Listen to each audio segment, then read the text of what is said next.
La conquista. A raíz de estos cambios, el nuevo reino español se encontraba en condiciones de preparar grandes expediciones en busca de nuevas rutas comerciales, con el objetivo de hacerse de riquezas y tierras con las que superar a sus rivales europeos. Estas expediciones resultaron en el descubrimiento del continente americano y de los primeros asentamientos españoles en la región del Caribe. Con la llegada de Cristóbal Colón a América, el Papa Alejandro VI, que era Rodrigo de Borgia, de origen español, emitió una bula que otorgaba a la corona española un total dominio y control sobre las nuevas tierras, bajo la consigna de que debían inducir los pueblos que viven en tales islas y tierras a que reciban la religión cristiana. La conquista tenía por motor la ambición del oro, pero su justificación espiritual parecía bastante noble y necesaria: la expansión del cristianismo y la salvación de las almas. En Haití, Colón instauró el sistema de tributos a través de encomenderos, uno de los métodos de explotación más socorridos para saquear las riquezas tanto del Caribe como de América. Esto repercutió en la población indígena. Sin embargo, Cristóbal Colón no supo hacer prosperar los negocios de la corona, por lo cual sus hombres se rebelaron en su contra y lo devolvieron encadenado a España en el año de 1500. Un par de años después, Fray Nicolás de Obando fundaría Santo Domingo, que después sería gobernada de 1509 a 1510 por Diego Colón, hijo del almirante genovés. Agotados los indios y el oro, los frailes comenzaron a buscar el sentido original de la bula papal. La evangelización. Bartolomé de las Casas y Antonio de Montesinos buscaron un trato más humanitario para los indios, a quienes consideraban como animales carentes de alma. Si bien comenzó la difusión de la fe cristiana entre los pocos nativos que sobrevivieron, la corona ordenó nuevas exploraciones. De estos asentamientos sobresale el de la isla de Cuba, que gobernada por el conquistador Diego Velázquez se convirtió en el punto de partida de las primeras expediciones españolas con destino a México, dirigidas por Francisco Hernández de Córdoba y Juan de Grijalva, quienes exploraron los actuales territorios del sureste, además de ser los primeros en entrar en contacto con pueblos nativos como los mayas. De todas las expediciones que salieron de La Habana, la más importante fue la de Hernán Cortés, alcalde de la ciudad de Santo Domingo de Cuba, cargo al que renunció en el año de 1518 para asumir el mando de una expedición ordenada por Diego de Velázquez, con destino a la península de Yucatán. El 18 de febrero del año de 1519, Cortés zarpó con destino al sureste de México, ignorando las órdenes de Velázquez para reemplazarle. Su expedición se integraba por un total de 11 barcos y 600 hombres que, como él, deseaban obtener fama y riqueza en el Nuevo Mundo. La llegada de Hernán Cortés a México, los enfrentamientos de los españoles con algunos pueblos mesoamericanos y las alianzas con otros. Cortés y sus hombres desembarcaron en la península de Yucatán, donde establecieron contacto con los mayas. Al principio las relaciones entre ambos grupos fueron pacíficas, pero a medida que Cortés fue avanzando, el trato español-indígena comenzó a volverse hostil a causa del desconocimiento español sobre las costumbres locales, además de su desprecio hacia la religión maya, considerada heregia para ellos. La batalla de Centla, el primer encuentro armado entre ambos pueblos, se saldó con una victoria española sobre los indios chontales, otro pueblo de origen maya, y con la fundación del primer asentamiento novohispano, Santa María de la Victoria. Durante esta etapa inicial, la expedición de Cortés sumó a 2 integrantes, el español Jerónimo de Aguilar, que, rescatado por los mayas luego del naufragio de su propia expedición, se convirtió en el primer intérprete de la lengua indígena para los españoles. El segundo miembro fue la Malinche, una esclava entregada a Cortés tras la victoria en Centla y que reemplazó a Aguilar como principal intérprete frente a los pueblos de lengua náhuatl. Como los aztecas, en las etapas posteriores de la conquista, Cortés y sus hombres reanudaron su avance hasta llegar a Veracruz, donde fundó el asentamiento de la villa de la Vera Cruz, de donde el moderno estado toma su nombre. Fue también en esta región donde Cortés supo por primera vez de la existencia del imperio azteca, por medio de sus embajadores, quienes, en nombre del emperador Moctezuma, le entregaron presentes en oro y joyas, además de solicitarle que detuviera su avance hacia la capital del imperio. Ignorando la expedición de los embajadores, Cortés decidió marchar hacia la Tenochtitlan para conquistarla, ante las protestas de algunos de sus hombres que deseaban volver a Cuba con el argumento de que el gobernador Diego de Velázquez únicamente les había ordenado explorar. Cortés hizo quemar los barcos en los que habían navegado para impedir cualquier intento de escape. Restablecido el orden entre sus tropas, Cortés reanudó su marcha hasta llegar al Valle de Puebla, donde estableció contacto con los pueblos totonaca y tlaxcalteca. Ambos pueblos, resentidos por el dominio del imperio azteca, no dudaron en aliarse con los españoles, con quienes pasaron a luchar a partir de ese momento. Los cholultecas, otro pueblo de la región, no solo rehusó unirse a los recién llegados, sino que planeó atacarles luego de invitarles a Cholula, su principal asentamiento. Alertado por los tlaxcaltecas, Cortés atacó primero, dando inicio a la matanza de Cholula el 18 de octubre de 1519, en la que alrededor de 6,000 cholultecas murieron y los supervivientes fueron obligados a unirse al ejército español. La caída de la Gran Tenochtitlan y la violencia de la conquista. Con la caída de Cholula, última ciudad importante en su camino, Cortés pudo hacer el camino por el Valle de México sin interrupciones, más allá de los mensajeros enviados por el emperador azteca, Moctezuma Xocoyotzin, quienes le ofrecieron numerosos regalos a cambio de que detuviera su avance hacia la capital mexica, a lo que Cortés y sus hombres se negaron. El 6 de noviembre del año de 1519 alcanzaron la orilla del lago de Texcoco, donde fueron recibidos por una comitiva azteca. 2 días después, Hernán Cortés se entrevistó por primera vez con el Tlatoani, quien lo invitó a él y a los suyos a hospedarse en su palacio. Al principio, la relación entre ambos líderes fue cordial, pese a los repetidos intentos de Cortés por convencer a Moctezuma para que se convirtiera al cristianismo, lo que provocó la ira de los sacerdotes aztecas. Por otro lado, los soldados de Cortés, tanto indígenas como españoles, comenzaron a sentirse inquietos ante la posibilidad de verse atrapados si los mexicas decidían atacarles. Frente a este escenario, Cortés decidió tomar como rehén a Moctezuma en su propio palacio, usando como pretexto un ataque azteca lanzado sobre el asentamiento español en la Villa Rica, en un intento por obligarles a pagar tributo. La situación española se complicó todavía más ante la noticia de que una nueva expedición había llegado desde Cuba, organizada por Diego de Velázquez y dirigida por Pánfilo de Narváez. La expedición tenía el encargo de arrestar a Cortés por ignorar las órdenes del gobernador de Cuba y continuar su marcha por el Valle de México.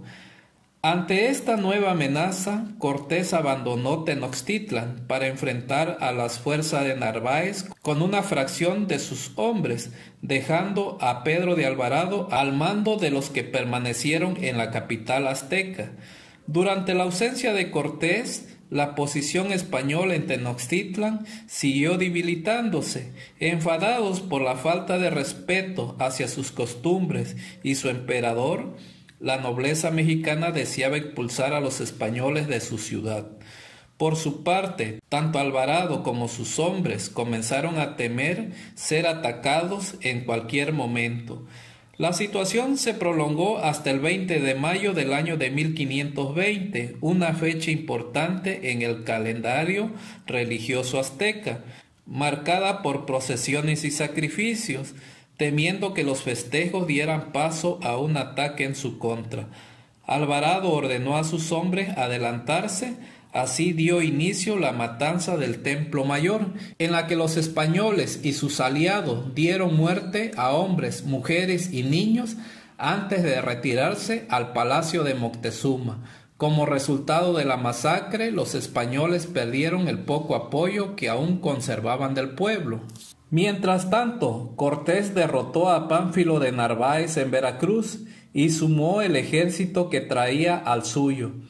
Alertado por sus aliados sobre lo ocurrido en Tenochtitlan, Cortés regresó de inmediato a la capital azteca. En un intento por restaurar la paz, ordenó al emperador Moctezuma calmar a su pueblo, prometiéndole que abandonaría la ciudad al día siguiente. El Tlatoani no solo fracasó en su intento, sino que fue apedreado por su propia gente, muriendo pocos días después. Con la muerte de Moctezuma, los españoles perdieron su última protección frente a los enfurecidos aztecas, que dirigidos por su nuevo emperador Cuitláhuac, no dudaron en atacarles. Superados en número, españoles, tlaxcaltecas y totonacas se vieron forzados a abandonar la ciudad mexica el 30 de junio del año de 1520. Los españoles y sus aliados decidieron retirarse hacia la región de Tacuba durante la noche, con la esperanza de no ser visto. No obstante, fueron descubiertos y atacados por los hombres de Cuitláhuac. Durante la lucha que pasaría a llamarse la Noche Triste, Cortés perdió casi a la mitad de sus soldados, siendo este punto más bajo de toda su expedición. A pesar de esta derrota, Cortés decidió no rendirse. Tras organizar lo que quedaba de su ejército, marchó hacia Tlaxcala, pero antes fueron sorprendidos en la llanura de Otumba, hoy parte del Estado de México, por un contingente de 40,000 soldados mexicas enviados para matarles.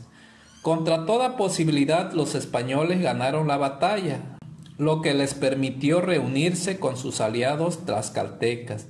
Mientras sus hombres se recuperaban, Cortés se enteró de la llegada de un nuevo contingente de armas y soldados españoles enviados desde Cuba y Jamaica para reforzar la fallida expedición de Pánfilo de Narváez. Ignorando su misión, los recién llegados unieron fuerzas con él. A esto se sumaron más guerreros indígenas, fruto de nuevas alianzas con otros pueblos mesoamericanos. Con este nuevo ejército, Cortés marchó de nuevo hacia la capital del Imperio Azteca. En su camino a Tenochtitlan, los capitanes Pedro de Alvarado y Cristóbal de Olid tomaron el acueducto mexica de Chapultepec, dejando a los aztecas de la ciudad sin suministro de agua. Al llegar a la ciudad, el ejército español bloqueó las principales calzadas, mientras que tropas adicionales utilizaron pequeñas embarcaciones llamadas bergantines para disparar sus cañones desde el lago. Aún sitiados, los aztecas se negaron a rendirse. Encerrados en su ciudad, el pueblo mexica comenzó a sufrir por la falta de agua y comida, además de nuevas enfermedades traídas por los españoles, como la viruela, de la que murió el emperador Cuitláhuac. Durante esta guerra de desgaste, Cortés ofreció al nuevo Tlatoani, que era Cuauhtémoc, el perdón para él y su gente si se rendían. Los aztecas se negaron rotundamente, incluso cuando se vieron reducidos al barrio de Tlatelolco. Finalmente, el 13 de agosto del año de 1521, los defensores mexicas fueron derrotados y el emperador Cuauhtémoc hecho prisionero. Tenochtitlan era ahora propiedad de los españoles. La evangelización como una justificación de la conquista. Con la caída de Tenochtitlan no solo terminó el dominio azteca, también lo hizo el periodo prehispánico para dar inicio al periodo colonial, en el que el imperio mexica dio paso al virreinato de la Nueva España, que se prolongaría durante 3 siglos. Para los habitantes originales de Mesoamérica, esto significó el abandono de su anterior forma de vida para someterse a la cultura, tradiciones y leyes de sus conquistadores. De los cambios que los españoles trajeron consigo desde Europa fue la religión, una de las más importantes. Terminada la conquista, dio inicio un proceso de asimilación por parte de los españoles hacia sus conquistados. A este largo proceso, dotado de un fuerte componente religioso, se le conoce también como la conquista espiritual, ya que ésta cayó en las diferentes órdenes religiosas enviadas al Nuevo Mundo para la evangelización de los nuevos súbditos de la corona española. Uno de los principales métodos de evangelización durante las primeras etapas fue la predicación itinerante, que consistía en misioneros que viajaban constantemente, acercando la nueva fe a donde hubiese posibles conversos. Esta modalidad tuvo un escaso éxito, pues cuando los misioneros regresaban a lugares previamente convertidos, se encontraban con la sorpresa de que el cristianismo había sido olvidado o bien simplemente incorporado a los ritos antiguos. La expedición española en América no solo buscaba territorios y riqueza, también buscaba llevar la palabra de Cristo a los pueblos bárbaros e idólatras, con el objetivo de salvar sus almas y civilizarles. Entre las primeras acciones que llevaron a cabo los clérigos españoles para realizar su trabajo estuvo la erradicación de cualquier costumbre que no compaginara con el cristianismo, lo que llevó a la destrucción de grandes obras de arte prehispánico, como los códices, por considerárseles hechas por el demonio. Curiosamente, fue en el arte donde los evangelizadores encontraron una herramienta útil para la conversión, principalmente en el arte barroco, aprobado por el primer concilio mexicano de 1555, en el que se buscaba resolver los problemas de evangelización en América.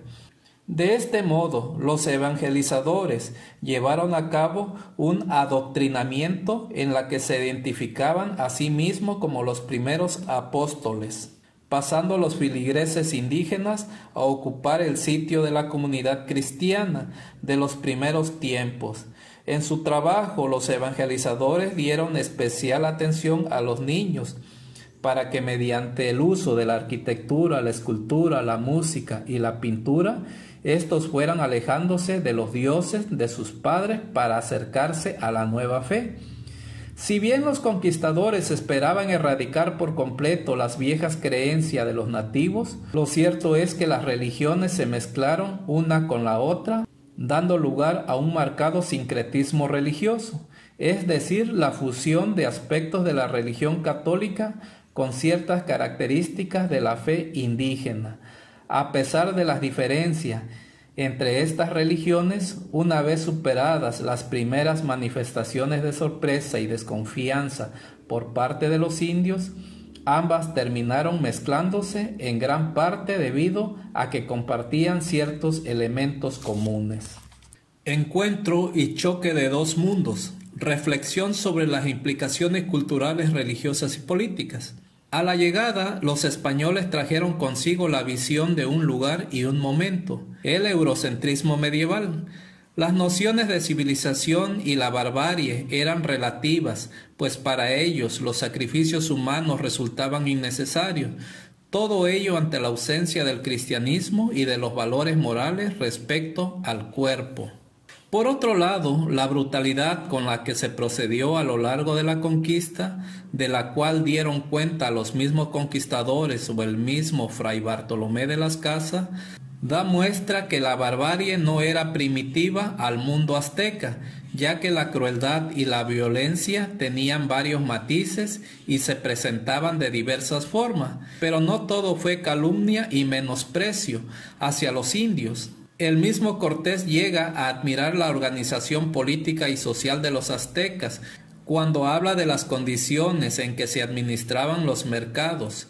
Asimismo, escritos como el Códice Florentino de Fray Bernardino de Sahagún rescataron de la voz directa de los indígenas las historias religiosas y los presagios apocalípticos de su civilización. Es considerable el paralelismo y la diferenciación cultural, política y religiosa entre los pueblos prehispánicos y españoles, como podremos ver a continuación. Religión. Una de las ideas principales de la conquista de América por parte de los españoles era evangelizar, y reaccionaron con violencia frente a las costumbres y creencias paganas de los aztecas, como el sacrificio humano. Esto, por otro lado, se vieron influenciados por una profecía relacionada con el retorno del dios Quetzalcóatl, lo que hizo que inicialmente confundieran a los españoles con dioses en vez de solo una amenaza extranjera. La manera en que concebían la preparación psicológica para el castigo de los dioses y el fin del mundo resultó fundamental en el proceso de conquista. Por otro lado, la política del terror con que gobernaba el imperio azteca sobre sus súbditos, así como el sistema de sacrificios humanos, implicó una necesaria transición hacia una religión más pacífica. En su texto llamado Cartas de Relación, Cortés cuenta cómo se dedicó a tirar estatuas e ídolos en el Templo Mayor, teniendo a Moctezuma enfrente. La descripción que hace del proceso de sacrificios, así como de la fabricación de los ídolos, esculturas que representaban a sus dioses, resulta aterradora. Política. Desde su fundación, Tenochtitlan estuvo sustentada sobre la fe en una voluntad divina, el Tzatzahuil, que era el portento profecía que indicaba erigir la ciudad donde se hallase un águila devorando a una serpiente. Implicó que los gobernantes mexicas contaran ante su pueblo con la aprobación de Huitzilopochtli. El imperialismo teocrático de los aztecas, con sus mandos delegados en altos funcionarios, que eran los tlatoanis, abonó el terreno para que frailes, encomenderos y virreyes operaran bajo el mando de la monarquía española. Los pueblos sometidos por la Triple Alianza, Tenochtitlan, Texcoco y Tacuba, estaban obligados a pagar tributos en riquezas, cosechas y prisioneros para el sacrificio. Resultó además muy oportuno para que España, que los conquistadores hallaran pueblos sometidos a la mansedumbre y acostumbrados a rendir tributo a sus superiores. La conquista cayó sobre pueblos que ya vivían sometidos, donde la sociedad azteca estaba estratificada, dividida en jerarquías, siendo otro patrón que se repetiría en el sistema de castas durante el virreinato. Es preciso recordar que los descendientes de señores importantes, en este caso la alta sociedad azteca, continuaron ostentando un trato privilegiado durante la Nueva España. La monarquía azteca gozaba de fastuosidad y lujos que llegaron a admirar a los españoles. Cortés, en sus cartas de relación, incluso dedicó un párrafo extenso a la descripción de las mesas de alimentos, verdaderos manjares exóticos compuestos por todo tipo de carnes y frutas, así como guisos, que se disponían para que el emperador degustara apenas algunas probadas de cada plato a la hora de la comida. Era tal el respeto con que se debía tratar al emperador que cuando pasaba por las calzadas de Tenochtitlan iba delante de él un séquito de soldados. La gente reconocía en esta procesión real el momento para hacer una reverencia hasta el piso, y por nada del mundo estaba permitido que nadie viera a Moctezuma a los ojos, ni mucho menos le diera la espalda. Ese detalle era semejante al funcionamiento de la corte española. Con respecto a la cultura, en Cartas de Relación, Hernán Cortés exageró y distorsionó los eventos narrados a su conveniencia, pues buscaba persuadir al rey Carlos V para que le diera más autoridad, poder y recursos en vista de que los puntos de comparación entre ambas culturas eran numerosas. Fue entonces que Cortés, por medio de la segunda carta de relación, detalló a su soberano varias características de sus experiencias, como la llegada a Tenochtitlán, ciudad descrita desde su edificación sobre la laguna como una maravilla arquitectónica, lo que eran los muy completos mercados con su sistema económico, e incluso, con cierto entusiasmo, el hecho de que como en España también hubiera pobres mendigando a los ricos. En el contexto anterior se puede comprender lo que no vio Cortés. Las culturas mesoamericanas eran civilizaciones ricas en muchos aspectos, semejantes a las europeas. Los centros de comercio, el respeto al soberano y la organización política no eran la excepción. Su vida social estaba incluso marcada por lo que hoy se podría catalogar como buenas maneras. Su preocupación genuina por beber y comer de manera moderada, el respeto a los ancianos y el no transgredir la ley también formaba parte de su pensamiento.